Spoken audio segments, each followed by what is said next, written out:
할렐루야! 구원의 하나님을 높여 찬양합니다. 오늘도 우리 주 예수 그리스도의 이름을 붙들며 나아갑시다. 성삼위 하나님께서 우리를 붙드시고 주의 충만함과 선하심과 회복으로 인도하실 것입니다. 믿음으로 바라봅시다. 3월 7일 화요일 아침 예배 성삼위 하나님께 올려드립니다. 오늘 하나님의 말씀은 미가 7장 1절부터 13절까지입니다. 미가서 7장 1절부터 13절까지입니다. 재앙이로다. 나여 나는 여름 과일을 딴 후와 포도를 거둔 후 같아서 먹을 포도송이가 없으며 내 마음에 사모하는 처음 익은 무화과가 없도다. 경건한 자가 세상에서 끊어졌고 정직한 자가 사람들 가운데 없도다. 우리가 다 피를 흘리려고 매복하며 각기 그물로 형제를 잡으려 하고 두 손으로 악을 부지런히 행하는도다. 그 지도자와 쟁판관은 뇌물을 구하며 권세자는 자기 마음의 욕심을 말하며 그들이 서로 결합하니 그들의 가장 선한 자라도 가시 같고 가장 정직한 자라도 찔레 울타리보다 더하도다. 그들의 파수꾼들의 날 곧 그들 가운데 형벌의 날이 임하였으니 이제는 그들이 요란하리로다. 너희는 이웃을 믿지 말며 친구를 의지하지 말며 내 품에 누운 여인에게라도 내 입의 문을 지킬지어다. 아들이 아버지를 멸시하며 딸이 어머니를 대적하며 며느리가 시어머니를 대적하리니 사람의 원수가 곧 자기의 집안 사람이리로다. 오직 나는 여호와를 우러러보며 나를 구원하시는 하나님을 바라보나니 나의 하나님이 나에게 귀를 기울이시리로다. 나의 대적이여 나로 말미암아 기뻐하지 말지어다. 나는 엎드러질지라도 일어날 것이요 어두운 데에 앉을지라도 여호와께서 나의 빛이 되실 것이미로다.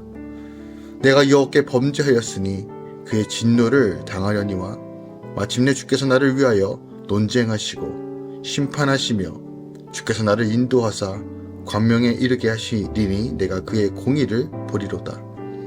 나의 대적이 이것을 보고 부끄러워하리니 그는 전에 내게 말하기를 내 하나님 여호와가 어디 있느냐 하던 자라가 그가 거리에 진흙같이 밟히리니 그것을 내가 보리로다. 내 성벽을 건축하는 날 곧 그날에는 지경이 넓어질 것이라. 그날에는 아수르에서 애굽 성읍들에까지 애굽에서 강까지 이 바다에서 저 바다까지 이 산에서 저 산까지의 사람들이 내게로 돌아올 것이나 그 땅은 그 주민의 행위의 열매로 말미암아 황폐하리로다. 아멘. 하나님의 말씀입니다. 미가는 의인의 부재와 정치, 종교, 지도자들의 악을 지적하며 사람을 믿지 말라라고 말합니다. 그러면서 오직 나는 여호와를 바라보겠고 여호와께서 나의 빛이 되실 것이라고 고백합니다. 또한 그는 자신의 범죄로 진노를 당하겠지만 마침내 주님이 광명으로 인도하시고 그날에 사방에서 사람들이 돌아올 것이라고 말합니다.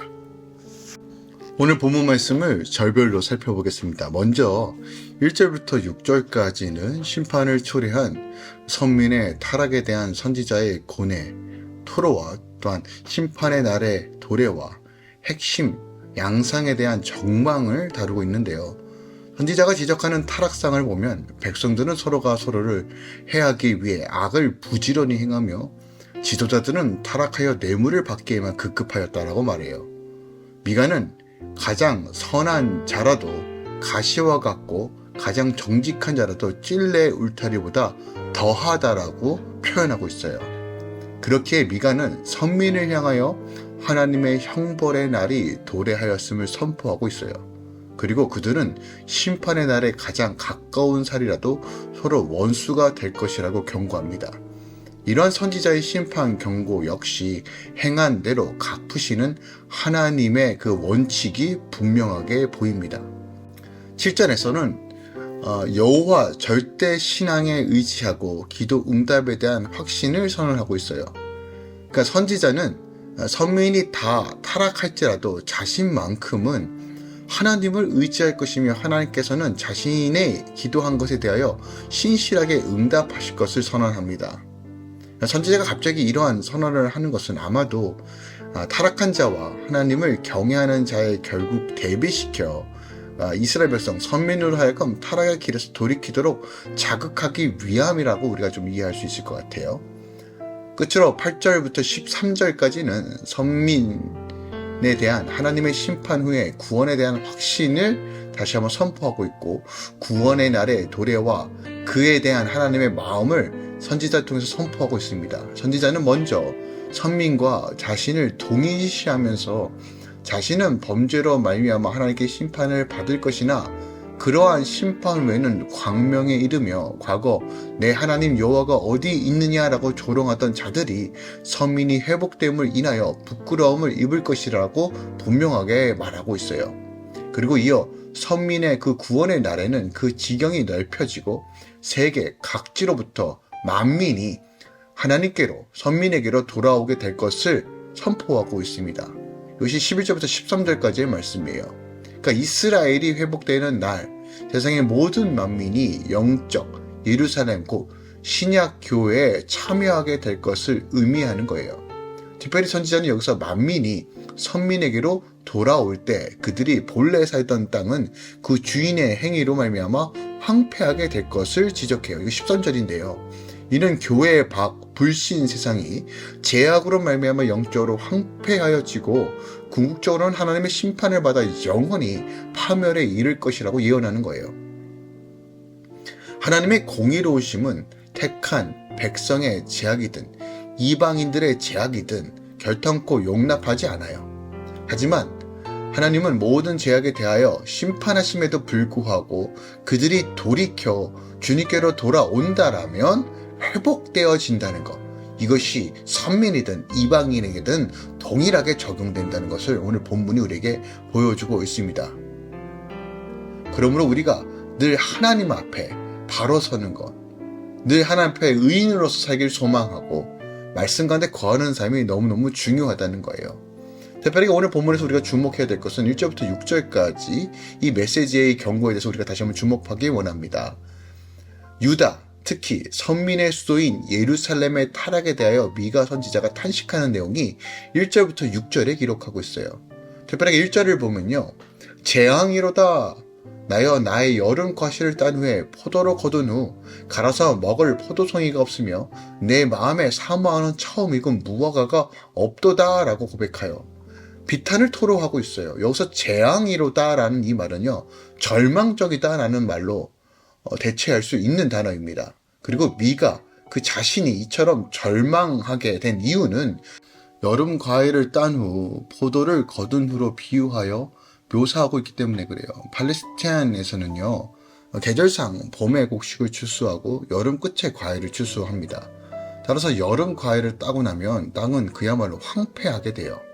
미가는 자신의 처지가 이처럼 여름 과일을 딴 후에 과수원의 황량함, 처참함과 같다라고 얘기합니다.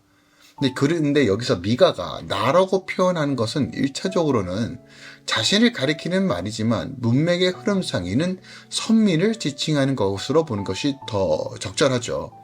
그러니까 그는 선민을 자신과 동일시하여 당시 선민 사회가 여름 과일을 딴 후에 과수원처럼 절망적이고 황폐한 상황임을 나타내고 있어요. 그렇다면 이처럼 이 선민 사회가 절망적이고 황량한 상황에 처한 이유가 무엇이냐면 그 답이 2절 전반부에 언급되고 있는데, 곧 경건한 자가 세상에서 끊어졌고 정직한 자가 사람 가운데 없기 때문에 땅이 황폐해졌다라고 얘기해요. 자, 이 말을 종합해보면요, 미가가 찾았으나 찾지 못한 포도송이와 처음 익은 무화과는 2절에서 언급한 경건한 자와 정직한 자, 곧 의인을 가리킨다는 것을 우리가 알 수 있습니다. 그러니까 미가는요, 예루살렘에 의인이 없음으로 인하여 절망적이다 라고 말하는 거예요. 그러니까 미가 시대에 예루살렘은 표면적으로 볼 때 절대 절망적인 상황이 아니었어요. 미가 시대 예루살렘은 번영을 누렸고요, 백성들은 희망에 부풀러 있었을 때입니다. 하지만 미가는 그 가운데서 예루살렘이 절망적인 상황에 처해 있음을 본 것이에요. 영적으로 본 것이에요. 그것은 예루살렘의 경제적 지표나 군사적 지표가 위험을 경고하였기 때문이 아니라 바로 의인을 찾아볼 수 없는 영적으로 피폐해지고 황망하고 절망적인 수준에 도달했음을 본 것이에요. 그러니까 예루살렘이 얼마나 타락한 상태인지를 잘 보여주는 것이 바로 그가 묘사하고 있는 현재의 상황들에 대한 이야기들입니다. 강한 자가 약한 자를 단합하고 빼앗고 쟁취하고 갈라놓는 이 현실들, 윤리와 도덕이 무너져 있는 이 현실, 하나님이 심판을 내기 직전에 예레미야를 향해 너는 예루살렘 거리로 빨리 다니며 그 넓은 거리에서 찾아보고 알라. 너희가 만일 정의를 행하면 진리를 추구하는 자 한 사람이라도 찾으면 내가 이 성읍을 용서하리라 라고 했던 예레미야 5장 1절 말씀을 기억하기 원합니다. 같은 맥락이에요. 이렇게 예루살렘이 의인을 찾아볼 수 없을 상태가 이르렀다는 것은 분명 재앙이고 절망적인 일입니다. 소돔과 고모라도요, 의인 10명이 없기 때문에 망했다는 것을 우리가 기억하기 원합니다. 의인이 없는 사이는 하나님의 심판을 피해갈 수 없어요. 자, 그렇다면 이 말씀을 오늘날 우리에게 어떻게 적용할 수 있을까요? 물질적인 번영, 사회적인 번영, 무엇인가 잘 살아가는 것 같았어도 하나님의 공의와 정의를 세워가는 사람들이 없다면, 더 나아가 교회가 그 역할을 감당하지 못하고 하나님의 성도들이 그 역할을 감당하지 못하면 결국 이 나라, 이 사회, 이 공동체는 무너질 수밖에 없고 하나님의 심판을 받을 수밖에 없다는 이 경고의 메시지를 들어야 돼요. 우리가 왜 예배해야 되는지, 왜 우리가 거룩한 삶을 풀어내야 되는지, 하나님의 말씀을 기준으로 살아가야 되는지에 대한 본질적인 이유는요, 하나님의 통치와 다스림이 없고 의인이 없으면 결국 심판밖에 없다는 것을 성경에서 우리에게 가르쳐주고 있기 때문에 그래요.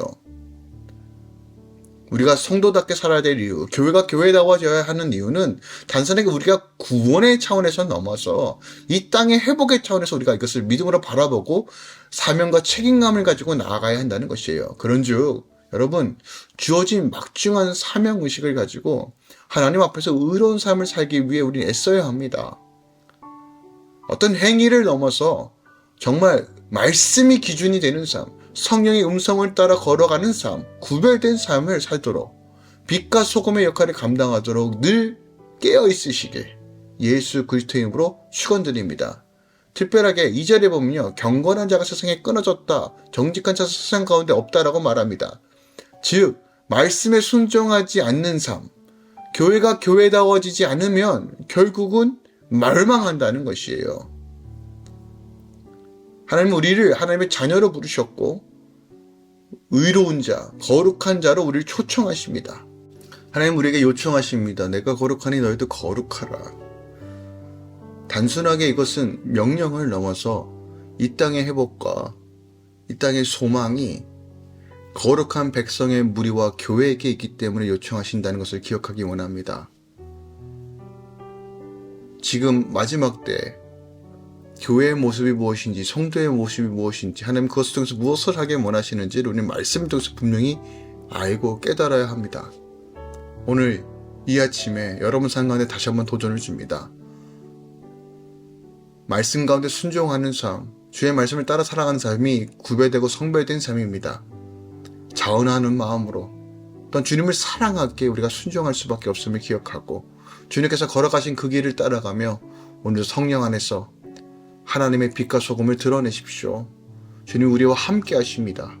우리를 통해서 다시 한번 이 땅 가운데 회복을 명하실 것입니다. 그날을 기대하며 삶의 영역에서 오늘 주의 이름을 높여드립시다. 기도하겠습니다. 사랑하는 주님 감사드립니다. 오늘 미가서의 이 외침, 죄악과 더러운 것으로 겉으로는 번성해 보여도 영적으로는 깨졌고 심판이 도래할 수밖에 없는 이 상황 가운데 울부짖음으로 여전히 하나님의 소망을 외치며 회복을 바라보고 있습니다. 주님, 이 마지막 때 우리의 삶 가운데 하나님의 부흥을 경험하기 원하고 하나님의 본질적 회복이 온전히 이루어지길 소망합니다. 주여, 오늘도 말씀에 순종할 수 있는 힘을 주시고 성령의 능력으로 걸어갈 수 있는 은혜를 허락하여 주시옵소서. 할렐루야 교회 모든 성도를 축복합니다. 위로가 필요한 자에게 위로하여 주시고 격려가 필요한 자에게 격려를 허락하여 주시고 힘을 더하여 주셔서 능히 모든 사람 가운데 하나님의 풍성함을 누리게 하소서. 이제는 우리 주 예수 그리스도의 은혜와 우리 하나님 아버지의 놀랍고 지극하신 사랑과 성령님의 내 교통 충만히 역사하심이 이제부터 영원까지 함께 계시길 축원하노라. 아멘.